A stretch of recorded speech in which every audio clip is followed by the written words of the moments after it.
Mga benepisyong makukuha kapag lagi kang nagbabasa ng Biblia. Una, nakakahanap ka ng kapayapaan sa gitna ng kaguluhan. Ang salita ng Diyos ay nagbibigay ng katahimikan sa puso. Sa tuwing binabasa mo ito, parang may boses na nagsasabing, "Huwag kang matakot, kasama mo ako." Kapag magulo ang isip mo, ang Biblia ang nag-aayos ng iyong pananaw at nagbabalik ng kapanatagan. Filipos 4 verse 7. Ang kapayapaan ng Diyos na hindi kayang maunawaan ng tao ang siyang mag-iingat sa inyong puso at pag-iisip. Pangalawa, lumalalim ang iyong pananampalataya. Sa pagbabasa ng Biblia, nakikilala mo ang karakter ng Diyos, ang kanyang katapatan, kabutihan at pag-ibig. Mas nauunawaan mo kung bakit kailangang magtiwala kahit hindi mo nakikita ang kanyang plano. Roma 10 verse 17. Ang pananampalataya ay dumarating sa pamamagitan ng pakikinig, at ang pakikinig ay sa pamamagitan ng salita ng Diyos.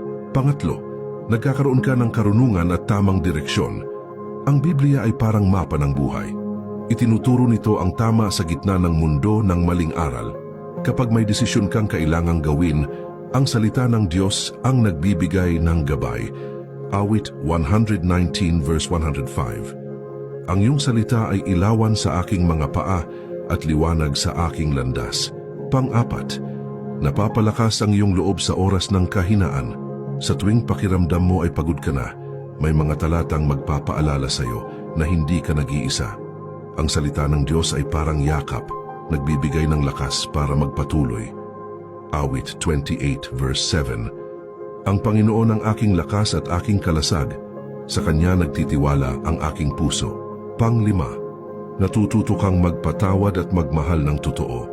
Habang binabasa mo ang Biblia, unti-unti mong nauunawaan kung gaano kalalim ang pagmamahal ng Diyos sa iyo.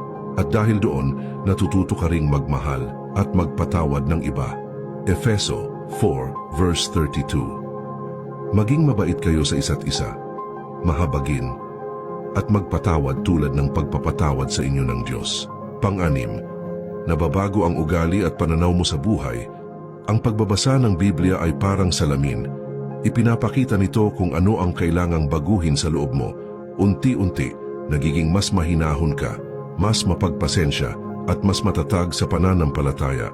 Roma 12 verse 2. Huwag kayong umayon sa takbo ng mundong ito, kundi magbago kayo sa pamamagitan ng pagbabago ng inyong pag-iisip.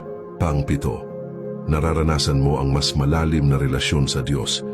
Sa bawat pahina ng Biblia, naririnig mo ang tinig niya, hindi lang bilang Diyos na nasa langit, kundi bilang Ama na gustong makausap ka araw-araw.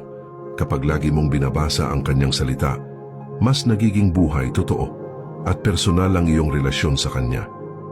Dito mo mararamdaman ang Kanyang presensya sa gitna ng katahimikan at ang Kanyang pag-ibig kahit sa gitna ng unos. Santiago 4 verse 8. Lumapit kayo sa Diyos at Siya'y lalapit sa inyo.